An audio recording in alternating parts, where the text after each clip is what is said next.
చూడండి మొత్తానికైతే డిజైన్ అయితే ఇలా అయిపోయింది. చూడండి బ్యాక్ సైడ్ మొత్తం ఇలా వచ్చింది. ఇవి హ్యాంగిల్స్ అండి. నేను మెయిన్ మనకి హ్యాండ్స్ కదండి, హ్యాండ్కి అనేది నేను ఇలా క్రియేట్ చేశాను. మీకు వీడియోలో పూర్తిగా చూపించాను కదా ఎలా అటాక్ చేయాలి ఏం కదా అని.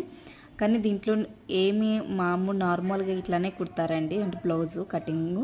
కానీ మనం మిషన్ మీదే బ్యాక్ సైడ్ చూడండి లోపల ఎంత నీట్గా అంటే మనం క్యాన్వాస్ వేసి అన్నీ వేస్తాం కదండి, అలా లేకోకుండా నీట్గా మనం పైన మిషన్ పైన అతికించినకు సింపుల్గా అనేది క్లాత్ వర్క్ అనేది బాగా నీట్గా కనిపిస్తుందండి. హ్యాండ్స్ కూడా చూడండి మీకు ఎంత బాగుంది కదా. సింపుల్ శారీకి డైలీ వేర్ శారీకైనా కూడా మనం అనేది ఇలా వేసుకోవచ్చు. ఎంత బాగుందో నాకైతే చాలా బాగా నచ్చింది. నేనైతే మన దగ్గర ఉన్న కట్ వర్క్ డిజైన్తో నేనైతే ఇలా ట్రై చేశానండి.